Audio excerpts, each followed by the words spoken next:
अज तो सोलन नचे नचे दिल कदे थी नचे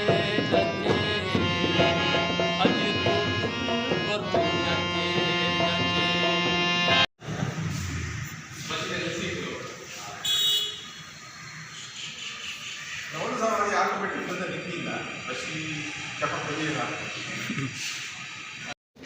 गैर कानूनी पदनि का पाक सिंध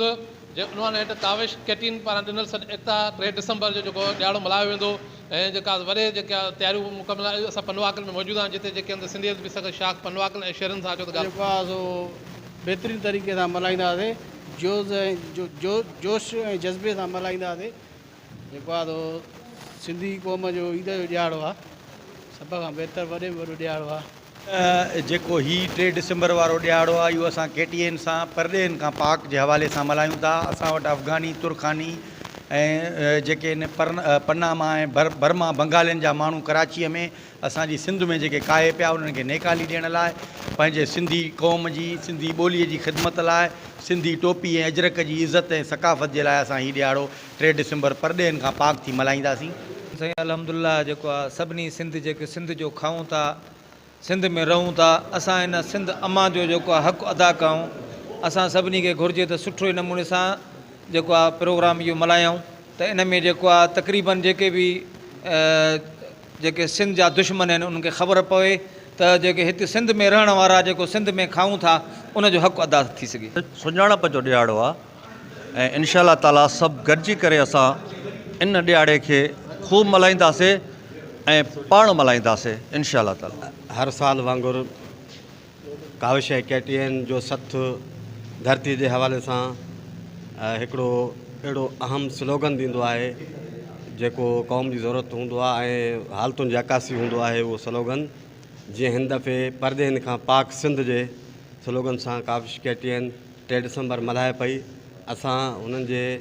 सरवाणनि खे जस ॾियूं था जो सिंध जे ॿरंदड़ इशू ते हुननि हीउ 3 डिसंबर मल्हाए पियो। परॾेहनि खां पाक सिंध इहो ईअं सम्झो त सिंध जी निड़ीअ ते परॾेही लत वांगुरु आहिनि जेके असांजी सिंध धरतीअ जो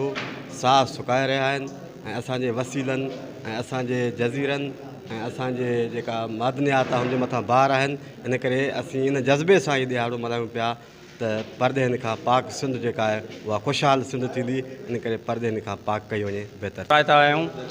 उन हमेशह हिकिड़ो स्लोगन असांखे ॾिनो आहे अहम मौज़ू ॾिनो आहे सिंध खे त हिन वक़्तु परॾेहनि खां पाक तौर ते असां इहो जेको आहे मल्हायूं पिया ऐं हमेशह जेको आहे असांजी सकाफ़त जो ॾियारो जेको आहे असांजी ईद ॾियारी ऐं होली वांगुरु रहियो आहे ऐं हिन महिल बि असां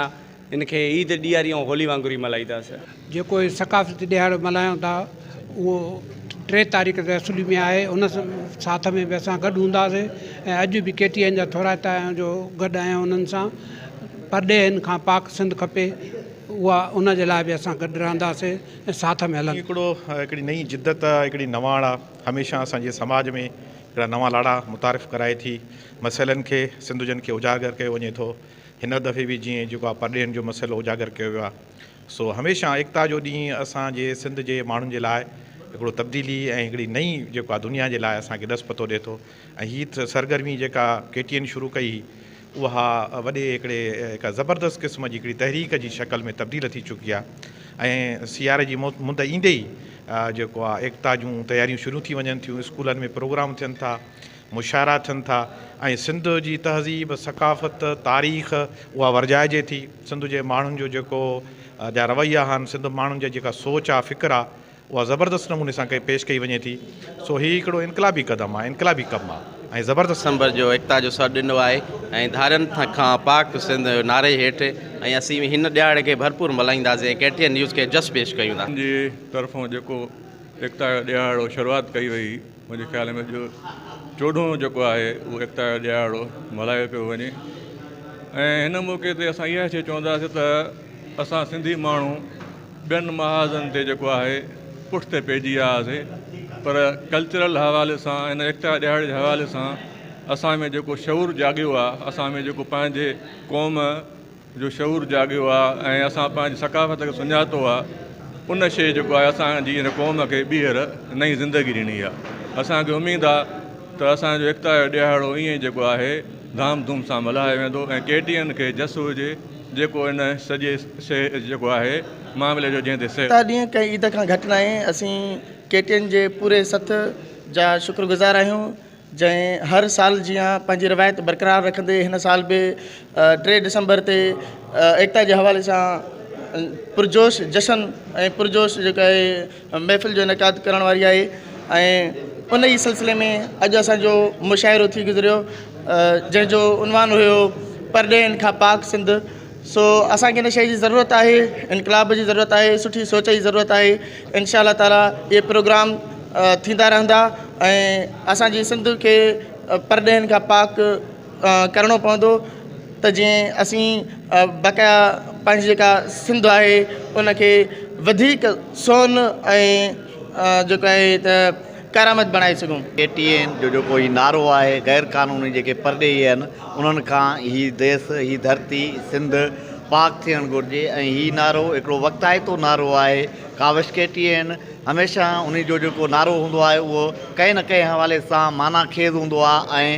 ऐं उन हवाले सां हूंदो आहे जेको वक़्त जी ज़रूरत हूंदी आहे। अॼु असांखे जेके गैर मुल्की आहिनि उहे हिन सिंध लाइ नासूर आहिनि ऐं असांजो बि इहो ई मुतालबो आहे सिंध गवर्नमेंट खां पाकिस्तान जी गवर्नमेंट खां त गैर